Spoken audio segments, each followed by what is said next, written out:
अगर आप अपने टेलीस्कोप से डीप स्काई ऑब्जेक्ट्स की फोटो या पिक्चर निकालना चाहते हैं, डीप स्काई ऑब्जेक्ट्स जैसे नेबुलास, गैलेक्सीज और स्टार क्लस्टर्स, तो आपको अपने टेलीस्कोप के साथ इस तरह का कैमरा अटैच करना बहुत ज़रूरी है। सो ये है, this is the ZWO ASI 2600MC pro camera. ये एक one shot colour astro camera है। It is manufactured by ZWO, जो एक चाइनीज़ मैन्युफैक्चरर है, जो सी मॉस कैमराज मैन्युफैक्चर करने में it is considered to be one of the best in the world. आपके पास ZWO में CCD और CMOS कैमरास का ऑप्शन है, और CMOS में मोनोक्रोम और कलर का ऑप्शन है। So this is the colour version of the 2600MC Pro।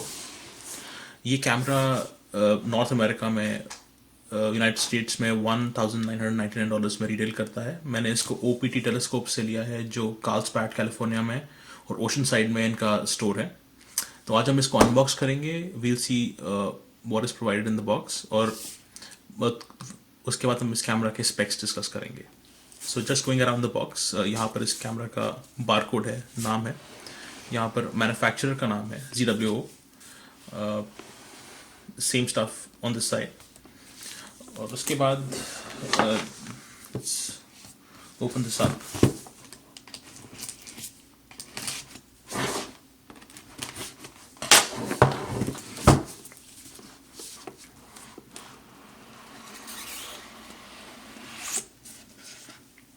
So box के अंदर एक कवर है, मेड ऑफ,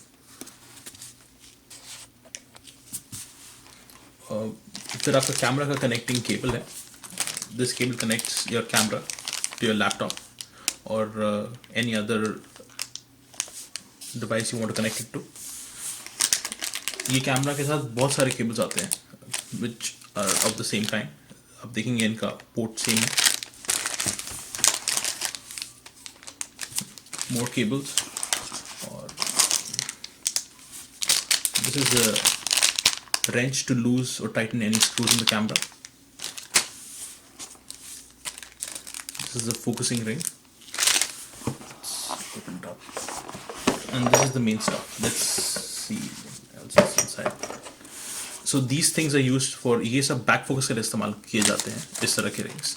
आपको आपके कैमरा और टेलीस्कोप के बीच में एक डिस्टेंस चाहिए होता है, सो दैट आपकी इमेजेस एकदम शार्प हो। तो वो distance depending on the focal length of telescope आपको डिसाइड करना पड़ता है। सो ये सब बैक फोकस के लिए इस्तेमाल होते हैं। Thinking of 42 millimeters, and this one is 21L, 16L। So ये सब साइड पर रख के हम let's go to the camera. ये एक कैमरा बैग प्रोवाइड करते हैं ZWO फॉर दिस कैमरा। और अगर आप इसको ओपन करेंगे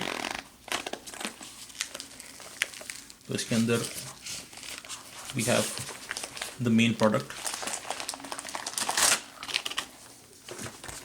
this is the ZWO ASI 2600MC Pro।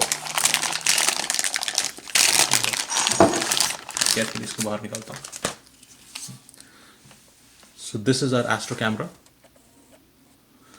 So this is basically ये एक सेंसर है which is covered by a body. That's all the camera is. इसमें कोई बटन नहीं होते हैं, इसमें कोई स्क्रीन नहीं होता है। आप इसको अपने लैपटॉप से या फिर ASI एयर जैसे डिवाइस से कंट्रोल कर सकते हैं। बहुत सिंपल किस्म का डिवाइस है। Let's open this up. ये इसका सेंसर प्रोटेक्शन करने के लिए इन्होंने लिड दिया है।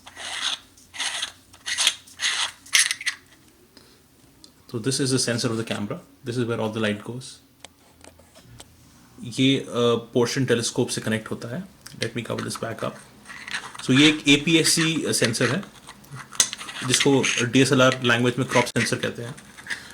फुल फ्रेम से छोटा रहता है ये, और ये साइज़ डिटरमाइन करना आपके लिए बहुत इंपॉर्टेंट है जब आप कैमरा खरीदने जाते हैं। आपके टेलीस्कोप के फोकल लेंथ पे आपके सेंसर का साइज़ डिपेंड करता है। मेरे लिए APS-C sensor, crop sensor was the right size, तो मैं इसके लिए गया। Going to the back of the camera, यहाँ पर आपका कूलिंग सिस्टम है।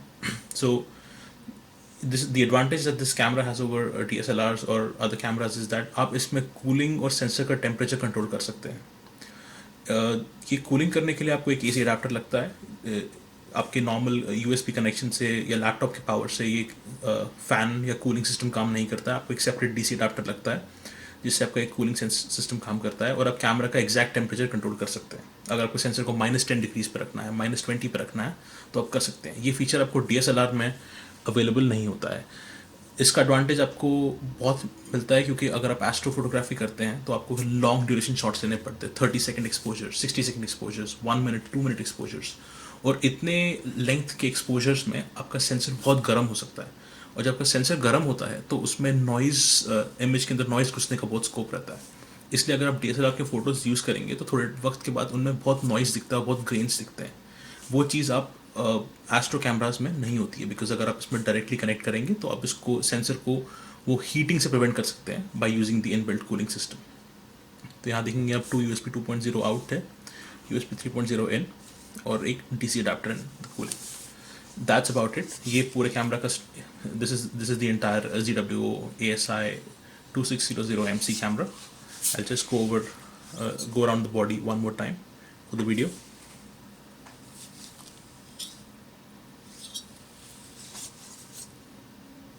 So we'll discuss the specs of this camera, and I'll let you know why I chose this camera over other cameras. हम OPT Telescopes की website पे हैं। OPT Telescopes is one of the leading providers of astro products in the US. They've been in the industry since 1947. और मैंने अपना ASI 2600 MC इनसे purchase किया था। The price is $1999. और आप देख सकते हैं यहाँ पर आपको एक $25 का AC अडाप्टर लेना मैंडेटरी है। एज आई सेड, इस कैमरा में एक कूलिंग सिस्टम है जो आपको एक एबिलिटी देता है कि आप अपने सेंसर का टेम्परेचर कंट्रोल कर सकते हैं। जब आप लॉन्ग ड्यूरेशन एस्ट्रो शॉट्स ले रहे होते हैं, 2 मिनट्स 3 मिनट्स एक्सपोजर, जिसमें आपका सेंसर गर्म हो सकता है और उसकी वजह से noise can come into the shot, camera shot, और आपका इमेज खराब कर सकती है। अगर अपना सेंसर का टेम्परेचर कम रखेंगे तो आप the noise due to heat is reduced, और वो आपका तभी काम करेगा अगर आप ये $25 का एसी अडाप्टर लेंगे। आपके लैपटॉप के यूएसबी केबल से आपका कैमरा ऑपरेट करेगा, लेकिन आपका कूलिंग सिस्टम नहीं चलेगा। सो अगर आप if you go ahead to buy, if you purchase camera, make sure to get the $25 AC adapter.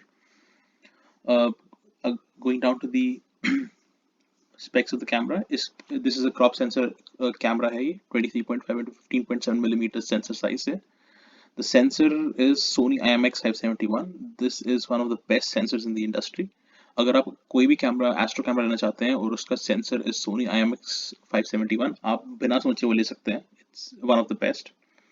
और इसका एक फीचर ये है कि ये बैक इल्यूमिनेटेड है, जिसका मतलब आपके जो फोटॉन्स होते हैं वो आपके स्ट्रेट अवे सेंसर पे गिरते हैं और मेटल वायरिंग पे नहीं गिरते हैं। फ्रंट इल्यूमिनेटेड में आपका transistor is behind the metal wiring, और आपके कुछ photons are impeded due to the metal wiring coming between the transistor. Back illumination में आपका light falls straight on the transistor. तो आपके लिए ये back illuminated cameras perform better than front illuminated cameras when it comes to astrophotography, because every photon counts. आप रात को photon निकाल रहे होते हैं, आपके टारगेट्स जो है that are light years away, बहुत सारा डिस्टॉर्शन होता है लाइट में, क्योंकि सिटी लाइट्स की वजह से आपके सोडियम की जो सिटी लाइट के फोटॉन्स होते हैं वो आपके इंटरफेयर करते हैं। तो एवरी फोटोन काउंट्स। तो इसके लिए back illumination is preferred over front illumination. इसका क्वांटम एफिशिएंसी और QE is 80%, pixel size is 3.76 micron. हम इसके ऊपर बाद में डिस्कशन करेंगे। सो बेसिकली ये बहुत अच्छा चॉइस है if you want to get started with astrophotography, तो ये कैमरा आप लें। और this is one of the first 16-बिट कैमरास जो ZWO ने बनाया है। तो अगर आप ZWO की वेबसाइट पे जाएंगे तो आपको वहाँ पर इनके DSO कूल्ड कैमरास में आपको पूरा लिस्ट दिखेगा जो प्रोवाइड करते हैं, जिसमें 2600mm Pro, 294mm Pro। So MM means it's a monochrome camera, और MC का मतलब कलर कैमरा है। जो कैमरा के पीछे MC लिखा है, जैसे मेरा camera is a colour camera and MM is monochrome. आपके पास ये दो ऑप्शन रहते हैं CMOS कैमरास में, और generally monochrome cameras are little expensive than colour cameras. Generally $200 से $300 का डिफरेंस रहता है कॉस्ट में। Monochrome are higher. इनका image quality slightly better than colour cameras, लेकिन आपको 3x नंबर ऑफ फोटोज निकालने पड़ते हैं, क्योंकि मोनोक्रोम कैमरा में एवरी फोटो इज ब्लैक और वाइट, और आपको उसमें एक फिल्टर व्हील का इस्तेमाल करना पड़ता है। तो अगर आप कलर कैमरा से 100 फोटोज निकालते हैं या 50 फोटोज निकालते हैं 8 GB में, तो आपको मोनोक्रोम में 150 निकालनी पड़ेगी, 50 with red, 50 with green and 50 with blue. इसका एडवांटेज मोनोक्रोम की साइड से ये है कि आपका पूरा का पूरा सेंसर उस एक फोटो में इस्तेमाल होता है, जबकि एक कलर कैमरा में आपके सेंसर का जो एरिया होता है it is divided between R, G and B. So आप light falling on the R side of the sensor, G and B is कम होती है as compare to monochrome camera. लेकिन डाउन साइड ये है कि आपको वो एक सिमिलर शॉट लेने में आपको बहुत ज़्यादा टाइम लगेगा। अगर जहाँ आपको एज ए सेड 50 शॉट्स आप वन शॉट कलर में लेते हैं, आपको 150 मोनोक्रोम में लेनी पड़ेगी। अगर आपके पास उतना वक्त है और आपके पास वो जगह है जहाँ पर आप लॉन्ग रेंज शॉट ले सकते हैं, तो go ahead with the monochrome camera. लेकिन अगर आप ये जस्ट स्टार्टिंग विद एस्ट्रोफोटोग्राफी, तो I would suggest go with the colour camera. It's easier, it's simple to set up और आपका काम जल्दी हो जाएगा। अगर आपको and now coming back to the discussion about the pixel size, तो this depends on the telescope you have. मेरे पास the telescope that I have, जो मेरे पास है, which it is the sky watcher esprit 100 millimetres. So उसका focal length is 550 millimetres. तो 550 millimetres focal length है। और अगर आप ये चार्ट यूज करेंगे, मैं इसका लिंक वीडियो के नीचे डाल दूंगा। You always want to be in this orange section. इसके नीचे इन द ग्रे और the dark grey section is what you want to avoid. तो आपको देखना है आपके पास कौन सा टेलीस्कोप है, उस हिसाब से आपका जो पिक्सल साइज है वो कितने माइक्रोन का होना चाहिए, आपको यहाँ से समझेगा। आप कभी भी इस ऑरेंज सेक्शन के बाहर ना निकले, आपका फोटो अंडर सैम्पल्ड या ओवर सैम्पल्ड होगा, जिसका मतलब आपका फोटो अच्छा नहीं आएगा। सो विद 550 मिलीमीटर्स हमारा camera is 3.76 microns. So coming back to this place, so 3.76 is somewhere here, and 550 में I get the perfect ratio. So this is where I am, between 1.44 and 1.65. So I'm inside the orange zone, I'm safe. अगर आपका camera का focal length कम है, अगर आपके पास Red Cat है, Red Cat is I think 250, तो आपको उस सबसे प्लान करना पड़ेगा। अगर आपके पास श्मिट कैसलिंग टेलीस्कोप से जिनकी फोकल लेंथ बहुत ज़्यादा रहती है, तो आपको अगेन आपको कैमरा से लेने पड़ेंगे जिनका सेंसर साइज, पिक्सल साइज बहुत ज़्यादा होता है। So you can use this chart, I will share the link in the video. और अगर आपको ये थोड़ा मुश्किल लग रहा है, तो आप टेलीस्कोप सिमुलेटर जा सकते हैं। ये वेबसाइट का लिंक भी मैं वीडियो के नीचे रखूंगा। तो आप यहाँ पर सिंपली अपना टारगेट मेंशन कर सकते हैं। और मैंने यहाँ पर M31 Messier 31 which is Andromeda galaxy set किया है। और यहाँ पर मेरा focal length set to 550 and my sensor size is set to APS-C। और रेजोल्यूशन मैंने वही रखा है जो मेरे कैमरा का है, which is 6248 into 4176। So I've set the sensor side, this is the resolution, the focal length, और आप देख सकते हैं कि मेरा target comes exactly in this box. So this rectangle is what I will see in my camera, and this is the target. So मेरे focal length के लिए a crop sensor camera, APS-C camera makes sense. DSO की अगर आप ASI की website पे जाएंगे तो आपके पास full frame cameras भी है। I think the 6200 is a full frame camera. If you go here, the 6200 MC is has a bigger sensor. It has a full frame 36 into 24 millimeter sensor. अगर मैं वो रखूंगा तो मेरा फोटो में zoom कम रहेगा। A general rule of thumb is that a smaller sensor is equal to more zoom. You can look into the photo much more. So this is the discussion about monochrome versus color cameras. और आपके पास CCD cameras में एक option भी है, but CCD cameras are very expensive. They're generally used by space agencies. उनके camera में the quantum efficiency और QE percentage is 90%. हमारे कैमरा में QE percentage is around 80%. It's only for specific wavelength. So QE is basically the incident photon to converted electron ratio. अब आपके कितने photons आपके sensor पे गिर रहे हैं और उन फोटॉन्स में से कितने फोटॉन्स कैमरा कन्वर्ट कर पा रहा है इनटू सिग्नल। अगर आपके 100 फोटॉन्स कैमरा के सेंसर पे गिर रहे हैं, उसमें से 80 कैमरा इलेक्ट्रॉन पे कन्वर्ट कर पा रहा है, जिसका वो बाद में इमेज क्रिएट करेगा, which is 80% QE efficiency, which is very good. और top of the line cameras like CCD cameras, charge coupled device cameras, can achieve 90%, that too only for specific wavelength. So अगर आप if you have the money to spend, अगर आपके पैसा है तो आप CCD ले सकते हैं, वरना आपको इतना डिफरेंस नजर नहीं आएगा CMOS कैमरास और CCD कैमरास में। और इसका ADC is 16 bit, ADC is analog digital converter, so generally ये कैमरास 8 बिट में आते हैं। 8 बिट का मतलब है 2 to the power 8 values for the brightness of a single pixel, which is, अगर आप 8 बिट कैमरा है तो आपके पास 256 वैल्यूज होंगे एक पिक्सल के ब्राइटनेस के लिए। बट 16 में आपके पास 2 to the power 16 वैल्यूज होंगे, which is a lot more than 8 bit camera. So उसमें आपका नॉइज हैंडलिंग और आपका ब्राइटनेस और वो सब चीज़ें आपकी बेटर हैंडल होती है इन अ 16 बिट ADC कैमरा। सो आप you can go through all these features of the camera in detail, आप अंडरस्टैंड कर सकते हैं इसको, which will help you make a better choice।